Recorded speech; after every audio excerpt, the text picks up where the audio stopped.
a normal teacher in a prison. It's very similar to teaching in a college or teaching in a school.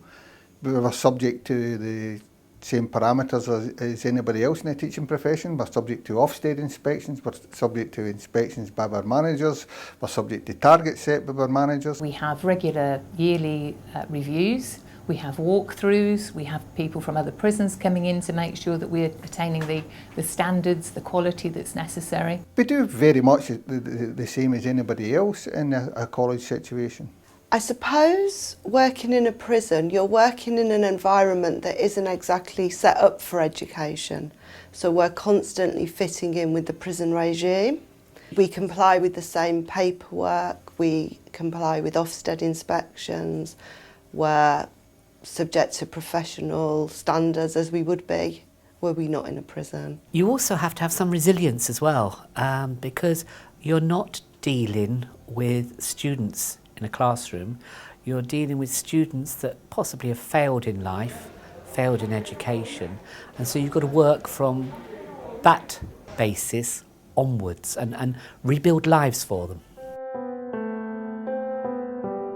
Security issues that normal teachers don't have to have. You know, we come in, we have to have our belts, we have to be ensure that we don't have any equipment we're not allowed any phones, cameras, anything for the internet. So we're very restricted in that way. The fact that the prison regime is paramount means that we run classes that last for well over 3 hours. There's implications for staff in so much as they can't get toilet breaks very easily. So you're in there often with 12 grown men all on your own. There's no prison officer present. It's for you to manage that behaviour. It's for you to deal with whatever issues those men have brought to class this morning. Our target audience are obviously prisoners, so that could either be male prisoners or female prisoners, depending on which type of establishment that you're working in. But generally they do come with a wide raft of mental health issues. They can come with actual health issues. We get a number of people who've got Hep C and stuff like that. We'll get a number of people with disabilities. So we deal with a wide range of students. A lot of self-esteem problems, a lot of confidence problems, and a lot of coping mechanism problems, and a lot of front, I would call it. The lads sometimes put up a lot of show to pretend that they can do things, where in fact they really can't read, write, or do basic simple maths, which is really, really sad. We do see some of the failures of the education system in prisons, and we have to overcome what might have been a hard, difficult time for them. Because we're dealing with people in the outskirts of society and people with a lot of these mental health issues and a lot of not fitting in with society, that can manifest itself in a number of ways.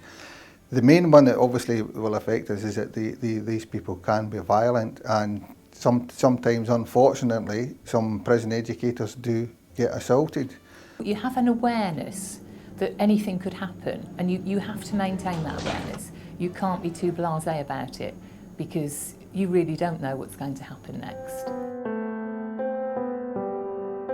I think the real joy and the real challenge every day that motivates you as a teacher is really just that love of teaching and the satisfaction of seeing people really gain from you, and you really do feel like you're making a difference and changing their views on the world, on education, and also, more importantly, on themselves. Even with all the challenges, it's still a really rewarding job. Somehow there's something about these people, you know that their backgrounds maybe are not the same as yours, they've maybe not had the chances in life, or that education has failed them, and that you feel that you can go in and make a difference. And I mean, you know, if I could just tell you about a success story, because it's too easy to think of the ones that, you know, don't maybe happen in that way. I had a young man that came in, he was an alcoholic, and his mother was an alcoholic. She'd taken him out of school when he was 12 and taken her to the pub with her every day. And he could barely read and write. And he came to me at entry 1, which is the lowest level pretty much that we get. And by the end of the time, he got a level 2.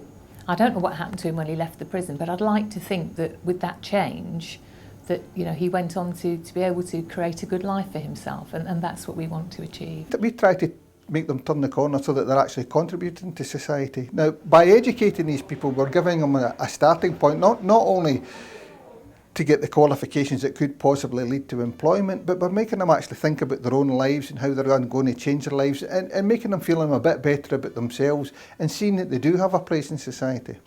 I think a classroom in a prison can be a really stressful environment, but equally so, there's an awful lot of humour.